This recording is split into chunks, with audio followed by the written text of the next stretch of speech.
करता हूं।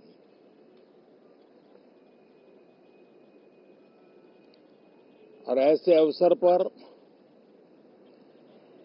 सदियों से हमारे यहां मां लक्ष्मी का पुण्य स्मरण किया जाता है।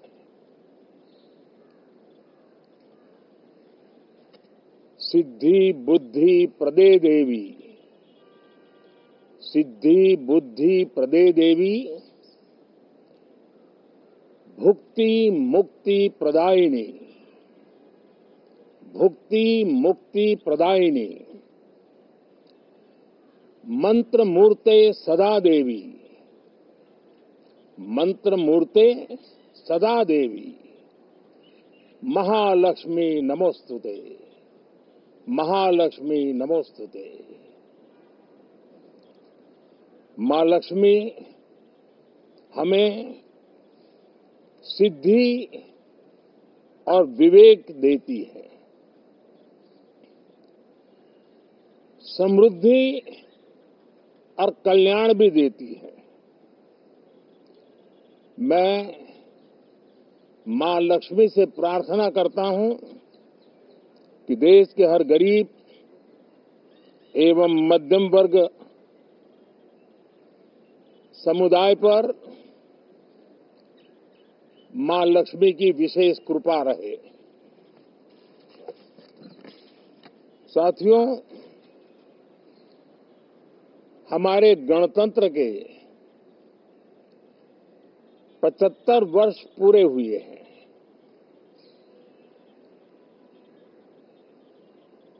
और ये हर देशवासी के लिए सर्वाधिक गौरवपूर्ण है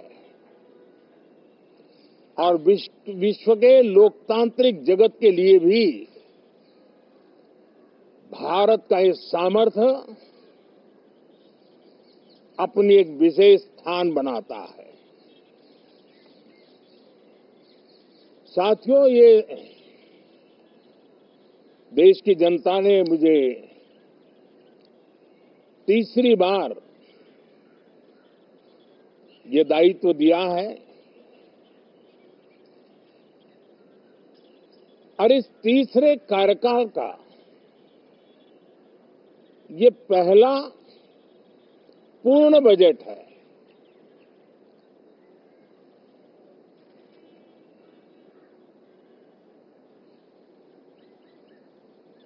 और मैं विश्वास से कह सकता हूं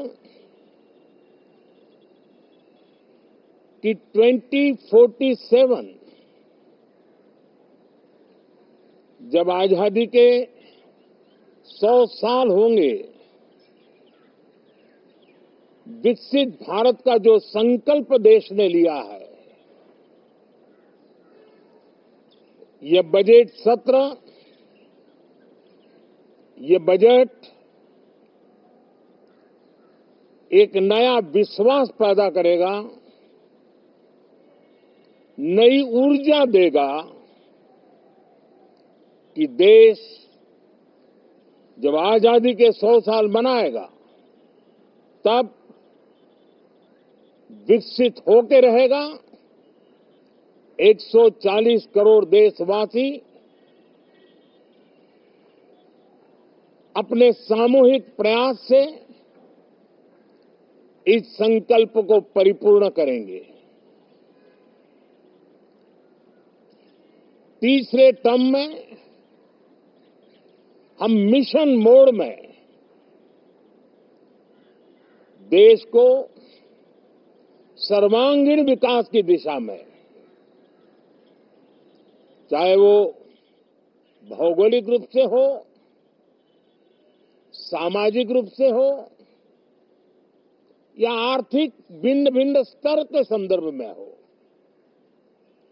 हम सर्वांगीण विकास के संकल्प को लेकर के मिशन मोड में आगे बढ़ते जा रहे हैं।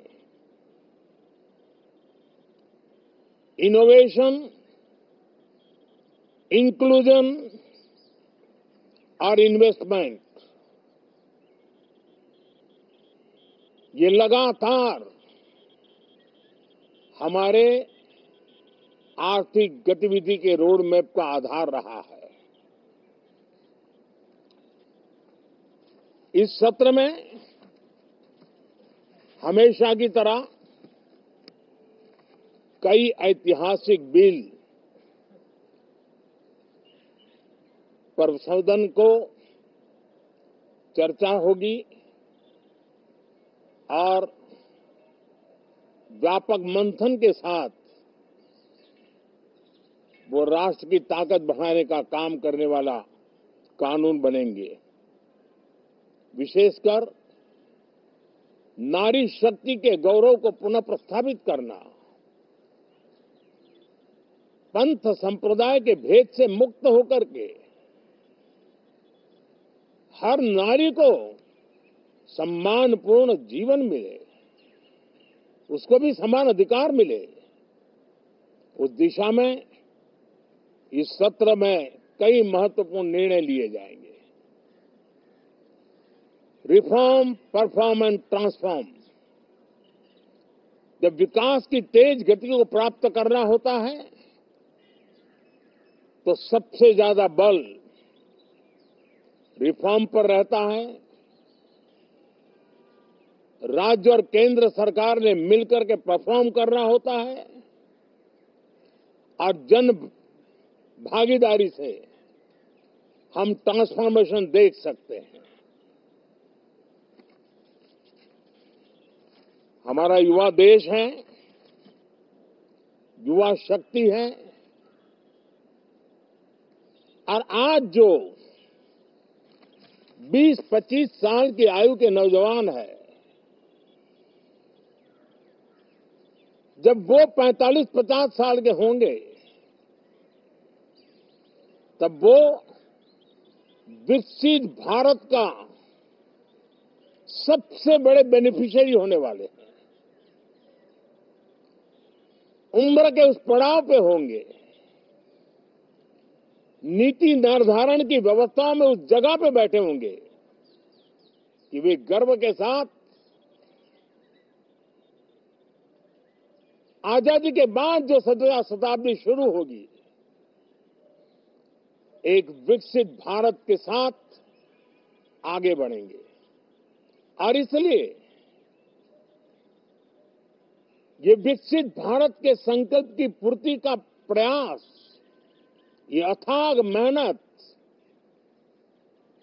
आज जो हमारे टीनेजर्स हैं, हमारी युवा पीढ़ी है, उनके लिए ये बहुत बड़ा तोहफा बनने वाली है। जो लोग 1930 में, 42 में आजादी के जंग में जुट गए थे, पूरी देश की युवा पीढ़ी खप गई थी आजादी के जंग में, और उसके फल 25 साल के बाद जो पीढ़ी आई उसको नसीब हुए। उस जंग में जो नौजवान थे उनको नसीब हुए। आजादी के पूर्व के वो 25 साल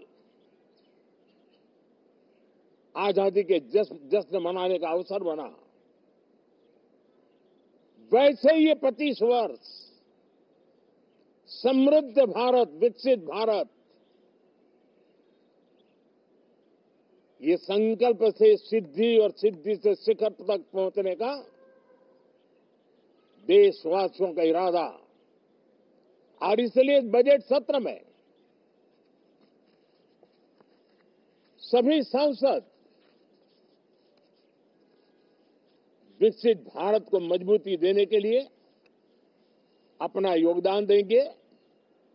विशेष करके जो युवा सांसद है उनके लिए तो सुनहरा अवसर है, क्योंकि वो आज सदन में जितनी जागरूकता, जितनी भागीदारी बढ़ाएंगे और विकसित भारत के जो फल है वो तो उनकी नजर के सामने देखने को मिलने वाले हैं। और इसलिए युवा सांसदों के लिए एक अनमोल अवसर है। साथियों, मैं आशा करता हूं कि हम देश की आशा आकांक्षाओं के इस बजट सत्र में खरे उतरेंगे। साथियों, आज एक बात आपने जरूर नोट की होगी, मीडिया के लोगों ने तो जरूर करनी चाहिए। शायद 2014 से लेकर अब तक शायद ये पहला पार्लियामेंट का सत्र है कि जिसके एक दो दिन पहले कोई विदेशी चिंगारी नहीं प्रगटी है। विदेश में से आग लगाने की कोशिश रही हुई है। 10 साल से यानी 14 से देख रहा हूं, हर सत्र के पहले शरारत करने के लिए लोग तैयार बैठते थे और यहां उसको हवा देने वालों की कोई कमी नहीं है। ये पहला सत्र मैं पिछले 10 साल के बाद देख रहा हूं कि जिसमें किसी भी विदेशी कोने से कोई चिंगारी नहीं हुई। साथियों, बहुत बहुत धन्यवाद।